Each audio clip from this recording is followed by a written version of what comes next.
Bonjour à tous et bienvenue, vous regardez 6 minutes chrono, le rendez-vous quotidien de la rédaction de Lyon Capitale. Et aujourd'hui on accueille Alexandre Vincendet, bonjour. Bonjour. Alors vous êtes député Les Républicains du Rhône, de la circonscription qui englobe Rieux-la-Pape, Bron et d'autres communes dont j'oublie. Vaux-en-Velin, Sathonay-Camp et Sathonay-Village. Grosse partie Vaux-en-Velin. On voulait évoquer avec vous l'actualité parlementaire puisque l'Assemblée nationale... on voit aujourd'hui au quotidien les conséquences d'une majorité relative avec le recours du gouvernement à l'article 49.3. Ça a été le cas pour le budget, pour le projet de loi de finances de la sécurité sociale. L'opposition a voté contre le budget. Vous qui êtes un député... Non, il n'y a pas eu de vote contre le budget, puisque le 49.3... Vous étiez parti pour voter contre le budget. Est-ce que vous auriez été au bout de ce vote contre, au nom de la logique de groupe? Je pense que le vrai sujet, c'était quoi? C'était avant même qu'on commence à étudier le budget, c'est-à-dire au début de l'été, les Républicains ont dit, de toute façon, quoi qu'il arrive, on veut bien participer aux discussions, mais on votera contre. Ça veut dire qu'en fait, on annule... Mais vous êtes à l'aise, vous, avec ça? Je trouve ça inopérant. On annule toute possibilité de négociation pour justement essayer d'impacter le budget de l'État. Quoi qu'il arrive, on dit, de toute façon, que vous discutiez, vous ne discutiez pas, nous on s'en fiche, on vote contre. Mais est-ce que c'est ce qu'attendent les Français? Les Français, ils attendent une chose. Ils ne nous ont pas élus, quels que soient les députés, mais notamment, je pense, les députés des Républicains, pour rajouter à une crise énergétique, à une crise géopolitique, à une crise sociale, une crise institutionnelle et politique. Ils ne nous ont pas élus pour ça. Ils nous ont élus pour qu'on trouve des solutions.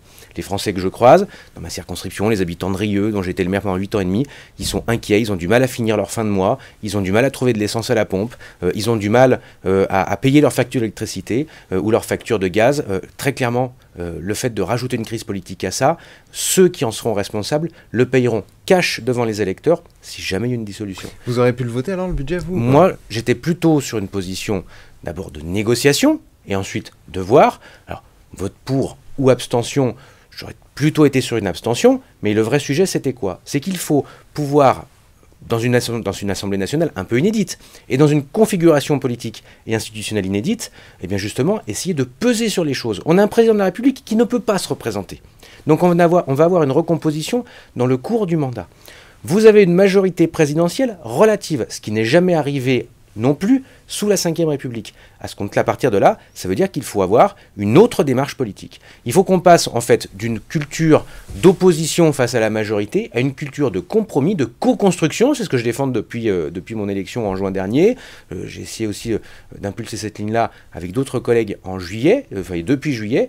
Pourquoi? Parce qu'en fait, on n'a qu'à regarder ce qui se fait dans les autres pays, les démocraties parlementaires européennes. C'est surtout que vos 60 députés LR deviendraient finalement quasiment les faiseurs de roi. Et vous pourriez finalement faire ce que vous avez presque envie. Mais le vrai sujet, c'est plus confortable finalement d'être 60 qui font la majorité que d'être 100, 120 dans une opposition. C'est plutôt l'inverse.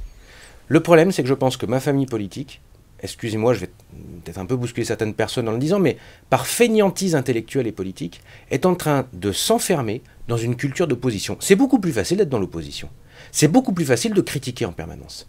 Par contre, revenir à ce qui est notre ADN, la culture de gouvernement, prendre ses responsabilités, prendre des mesures parfois difficiles, pouvoir justement prendre des choix et faire des choix courageux dans l'intérêt de la nation et des Français.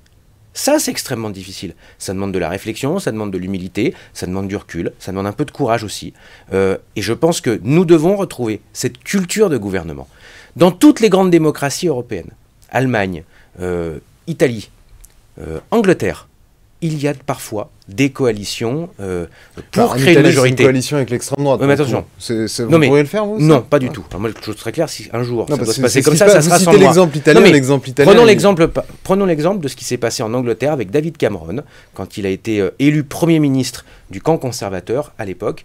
Il a dû s'allier avec les libéraux pour justement arriver à avoir une majorité et gouverner. C'est une coalition gouvernementale. Ça ne veut pas dire que derrière, lorsque les élections suivantes arrivent, chacun ne se représente pas les uns contre les autres, mais dans le temps du mandat, on essaye de trouver des compromis pour avancer, qu'il n'y ait pas de blocage institutionnel. Donc, Angela Merkel l'a fait, Angela Merkel l'a fait. Emmanuel Macron qui appelait jeudi dernier les Républicains, il tendait la main aux Républicains, vous dites banco, j'arrive.